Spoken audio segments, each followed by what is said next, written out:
Okay, so morning everybody. On the call today, we have, as Shima's just explained, we have a range of people from different networks, from different locations, different geographies. I'm Faye Holland, so I'm co-founder of this network with Shima, who is also co-founder.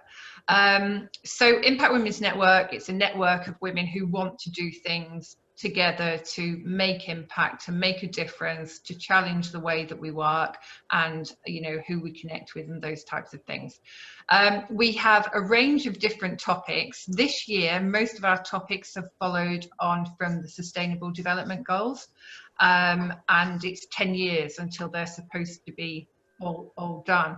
And so we want to keep pushing and challenging what those topics are and to see where we can make impact. So our session today, we're very pleased to introduce Rachel Briant.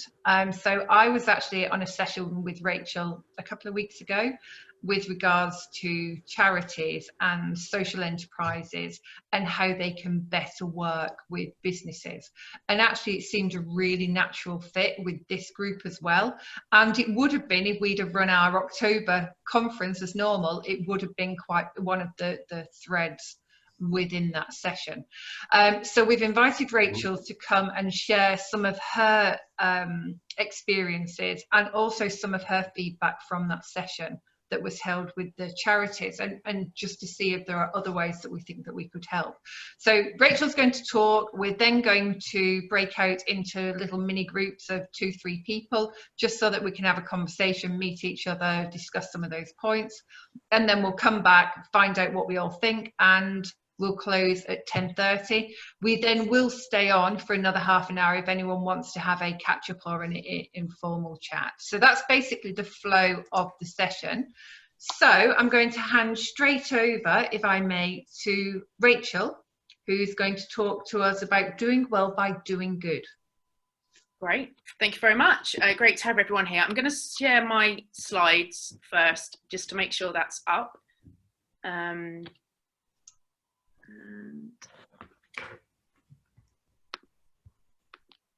Okay, is that all good? Everyone can see that? Yeah. Okay, great. So thank you, Faye. It is great to be here. So as Faye said, we run an event on the 22nd of October to look at meaningful and sustainable partnerships between the business community, charitable and public sector. And obviously in light of COVID, things may look slightly different. So we felt, let's open up the conversation and have a look at that. And through my work as a consultant, I run training workshops, usually face-to-face, which I did a couple in the last couple of years at PricewaterhouseCoopers and at BMW, looking at this very subject of how do we build meaningful and sustainable partnerships. So my consultancy is there to enable creating impactful partnerships between the business community, charitable and public sector to help drive social change. So we'll share a little bit about the outcomes of that event. But before we crack on and look at that, I wanted to look at the title of our event and go back to that: do well by doing good. Do well by doing good. I'm not sure what that evokes in you personally or professionally. Do well by doing good, but I fundamentally believe in this principle. I've spent most of my life, whether that's working life or voluntary work I've done, working with children, young people and families facing distinct hardship and disadvantage. Particularly in Cambridge being one of the most unequal cities, as we know. I've worked with families who have experienced food poverty. I've worked with families who have experienced domestic abuse. I've worked with families that have experienced severe mental health, drug and alcohol misuse. I could tell you stories upon stories of the homes I've been in and the people's lives who have been challenged and that they've needed services to come in and help lift them up out of a quite challenging time. And I've seen the difference that you can make when you go in and you say, how and where can I help and support you? I love this quote from Winston Churchill that says, we make a living by what we get, but we make a life by what we give. Or from Kathy Calvin, CEO of the President of the United Nations Foundation, giving is not just about making a donation, it's about making a difference. And that's what I do through my work, to make a difference. And I believe collaborating together, we are a powerful catalyst for change. COVID has affected us all. We have all lost in some way, whether that's a loved one or lost income, freedom, routine. We're all struggling, and suddenly we're all in common ground. Whereas perhaps before, when we looked at our society, we may have not touched the lives of people that were struggling, but it was always there. But suddenly now we're all in the same boat, and we're all experiencing common ground, and the gap's closed. And that actually, when we think about work and life, they're so much more connected, and we're not closing the door to our employees and saying, leave your stuff at home. We're actually asking, how you doing? How you doing? Are you doing okay? We're checking in because people matter. And suddenly what we used to see maybe with people struggling was something that we didn't get connected with. And we're now all connected in the same way. But there is good news, but it's not good news with my slideshow, because it always does this. And I was just saying to Faye before we started, it freezes and then you have to go back in. So bear with me again. So the good news is we have seen examples of businesses giving back purposely over this crisis. Let's have a little look at some examples. So Channel 5 air a special on domestic violence to help those stuck with abusive partners. There are concerns about the rise of this as we continue in this lockdown. Crocs donated 2,000 shoes to healthcare workers. There were stories upon stories of innovation and creativity. 105 million, I'm sure more money has been put into rough sleepers to take them off the streets during the pandemic. I was involved in the food operation and the coordination of this in Cambridge City for 150 rough sleepers to take them off the streets and put them into hotel accommodation, ensure they had the food and the support that they needed. That was a huge collaborative effort. You can just imagine, we started the project, but we evolved as we went because we'd never experienced this before. I mean, how do you do this? It was a Herculean effort, which won a Queen's Award for the Chair of Trustees for It Takes a City.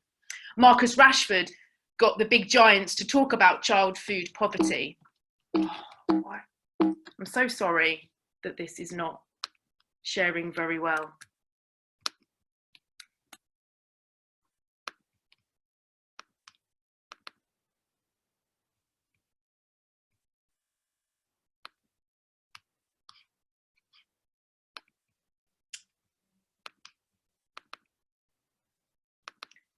Always the technology. Sorry.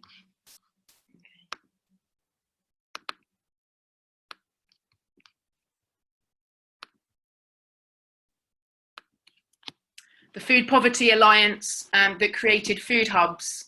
Can you see this okay? No, it's not showing up, Rachel. Sorry, bear with me, guys.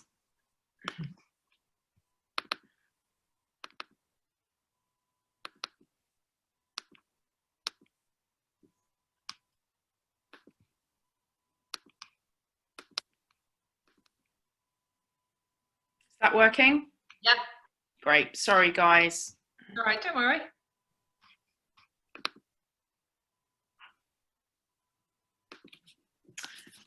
And then we saw the Food Poverty Alliance come together to create food hubs with the City Council for the lunch programmes. And then most recently, during half term, we have seen local businesses where the government said that they weren't going to be providing food to families, stepped up and said, how can we help?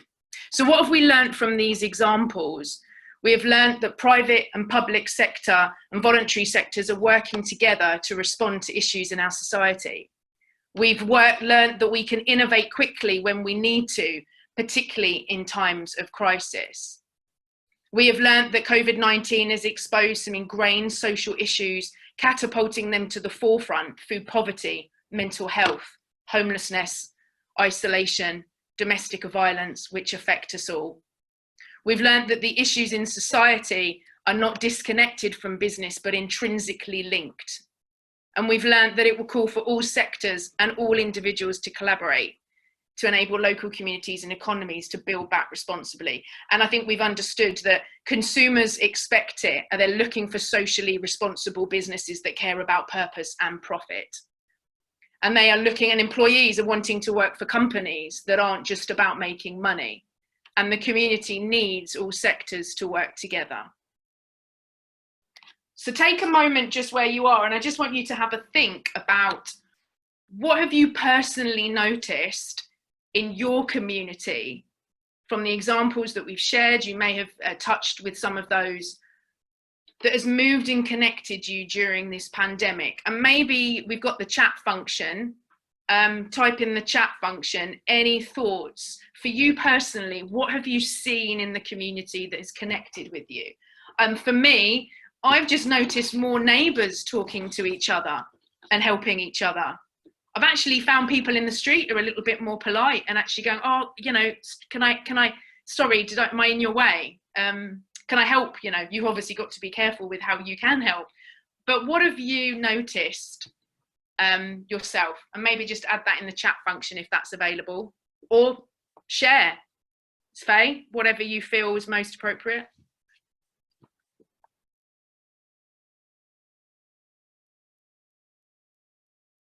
Have we got the chat function there? I can't hear you, Faye. Yeah, it's there. So do you want me to, so I mean, everyone can see what's going in the chat. Okay, yeah. Jill, whole family's exercising together, going for that walk around the village. That definitely is happening around us. Yeah, I mean, it's very much all about communities, neighbours, well-being. Yeah. More, I like it, more openness to talk about difficult issues, as we said, you know, actually chatting about how you're doing, people being a bit more real and a bit more honest, a bit more vulnerable.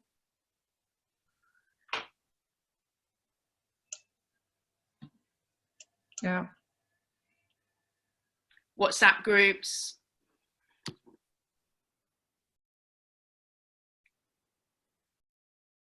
I think also one of the things I've noticed is I'll never forget having a call with a very large corporate guy who works for that, and they actually rung me to say, how can we help over COVID? Is there any way that we can support?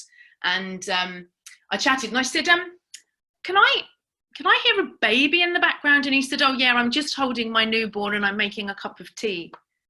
And I just loved it. I loved the sort of sharing life. I'm working, but this is real life. We're sort of not disconnecting. And I think perhaps in a business like we said, you know, you leave your issues at the door, but there were many people facing challenges before COVID at home of debt or poverty or struggling to make ends meet. I think it's now just moved everything forward. So I think there's some really inspiring stories. I'm going to go back to my presentation, and then I'm just going to share some of the thoughts that came out with regards to what the charitable sector are looking for from the business community in terms of support and partnerships. So I'm going to share those, and then after that I'll hand over back to Faye, and Faye can then just lead us through just any other thoughts based on what happened on the 22nd, and then we can go into some discussion group questions. So let's go back to our lovely sharing.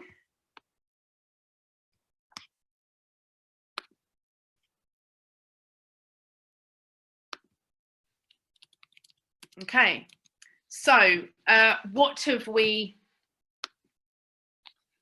charitable sectors, what are they looking for from you or the business community?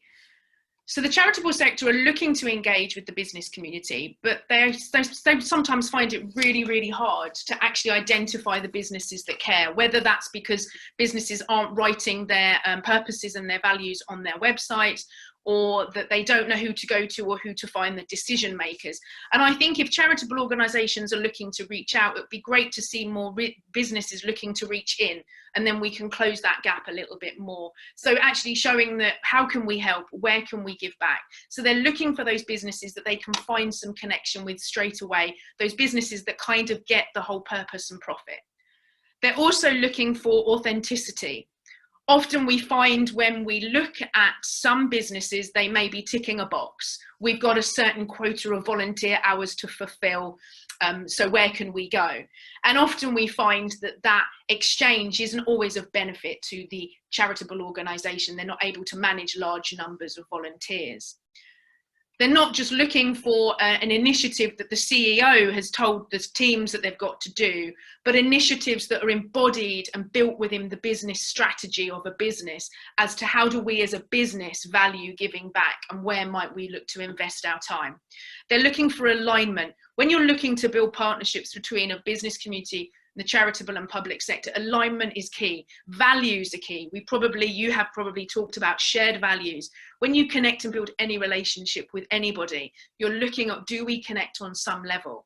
They're looking for organisations that have similar shared values or mission to them. You could think about a bank maybe looking at debt, or you can think about restaurants and looking at homelessness. The amount of restaurants that have responded to the food poverty crisis in Cambridge has been astronomical. Businesses that have had furloughed staff have then gone and helped out at these kitchens cooking food, which has been wonderful. Or you could think about mental health, and you could think about HR teams. So where there is a common connection and alignment, they're looking for open dialogue. So opportunities to talk. Let's not assume that we understand what each sector's doing or what they might be struggling with or not. Let's just have those open conversations. We have an idea here. Could you help? Could you support? They're looking for innovation and creativity as our businesses. Where can we add most value? What do we have at our fingertips? What are the resources? And let's just talk. Let's open up the conversation. Some businesses have really, really struggled over this crisis. And I have said to the charitable organisations, please be sensitive when you're engaging, because we don't know what people are going through and we don't know the challenges. But let's not just make assumptions that we think someone won't help. We don't know. Let's talk. They're looking for individuals, organisations, businesses to share expertise, resource and knowledge, looking at pro bono advice as well as finance. There's a report that was completed, which I'll get Faye to send you round after, which is really great, in a partnership with the City Council in Cambridge CCVS, which is all about employment volunteering. And it said in here, with a survey in 2017, that the 71% of charities are looking for fundraising, 37% of charities looking for marketing, 33% looking for accounting support, 19% looking for HR, and 22% looking for legal support. It also stated through Three Hands, which is an organisation like myself, but on a much bigger scale, the most common offer made to charities is the unskilled team project. Can I come and paint a fence? Can I come and do gardening? Only a third of charities say that this is actually of any use to them. So though the business community want to say, oh, this is what we can do, it's not always what's needed. So sharing of skills, resource, wanting to respond to local need, charitable organisations and the public sector are best to respond and help you understand what the local challenges are. Rather than a business coming in with their agenda, maybe we should have an open conversation on what does the community actually need, where can we add most value. We're looking at setting realistic expectations. Sometimes businesses can move really quickly and the charitable organisation can't move quick. Or sometimes if you're a big corporate, you may actually be quite slow in your progress and how you may be able to move forward. So let's talk about expectations. There is a disconnect in the business sector and charitable sector, often understanding how each work, which is part of what I do through my role, is to help manage those expectations. Active engagement. We are looking for volunteers at the moment for teams that may be on furlough, or you have some time that you want to give. I know Age UK, Cambridgeshire and Peterborough are looking for people to help with shopping for the elderly or wellbeing calls. There is a lot of call out at the moment for trustees for organisations as well. Of course, looking for finance and fundraising opportunities, creative ways in the current climate to raise funds for charities, but on not only charities struggling, so are businesses. But they are looking for innovative ways to continue to do that, because charities do need money, but there is a huge value of sharing pro bono skills and support. They're looking for businesses as customers. So there are a number of social enterprises in Cambridge where businesses might choose to go and purchase from them and use their services, such as Winter Comfort do a cleaning service, or Burwell Print provide printing for companies, and they help people with disabilities. Looking at community wealth, how can we reinvest back into our communities, and how can businesses perhaps engage with some of the services that might be on offer rather than paying somebody else to do it, or a large profit-making organisation? Are there social enterprises, charities that you could actually use their services? And they're looking for a partnership of equals. This is mutual partnerships. Charities have a huge amount to give back to the business community in learning and understanding about society, and opening up opportunities for us to engage and actually expose ourselves to things that we may never have done. As I said, I've spent most of my lifetime seeing that divide and that division, and actually if we can expose ourselves to environments, it does something good in us. When we give back, it changes something, and it's really good for our well-being. So I would encourage you, if you aren't connected in something that's totally different to what you're used to, try something that could be where you could give back. It will really enrich your learning and your experience of society and those that are challenged and struggling. And when we're looking at partnerships of equals, we are looking at return on investment. We're looking at what the consumer wants, the employees want, but also what the community needs, and that we're getting it more balanced rather than a cup in hand where the charity comes and says, how can help me. We're actually realizing we can learn from each other. And lastly, we're looking for long-term partnerships. One-off volunteer days can be great. If it's perhaps a Christmas lunch or something, that's fine. But trying to offer your time for just one day is hugely labour intensive for charitable organisations. It isn't to say that that isn't possible, but we'll be better if we could look at providing some support over perhaps 6 months period of time and actually doing it, rather than one-off charity days for 8 people coming in. That's really hard for charities to manage and may not be what the charitable organisations or community needs. So they're my summation of what we learnt, and then Faye, if you want to add any more to that, and then we'll go into some discussion questions. Yeah, great. Thanks, Rachel. And actually, your last point then, Roxanne had posted, it's not that community organisations don't need that type of, you know, come and help us do something for a day. It's just the logistical burden of it. So yeah, that's very, very bearing that in mind. Yeah. So the session that I went to, it was probably about 50 charitable social enterprise organisations, and I was there as one of 3 people representing the business community. And so it was doing the other side of what Rachel has just gone through.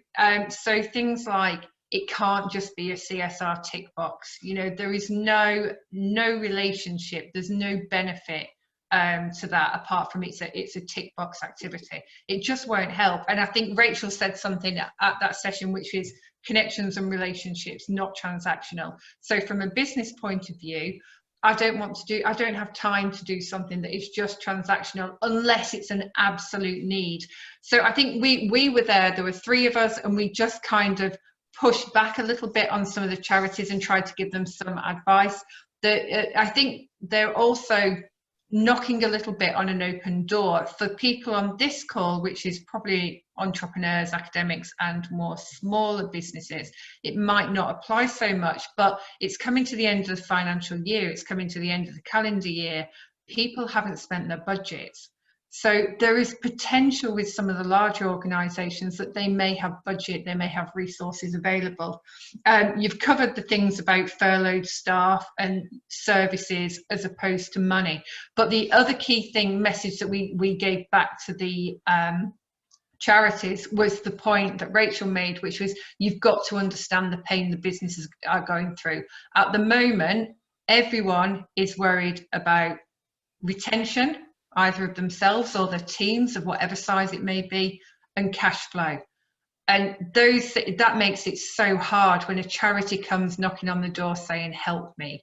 And that's where I think that conversation, that communication has to happen. And it has to be, can we do a short-term fix of something and then look to have a long-term relationship?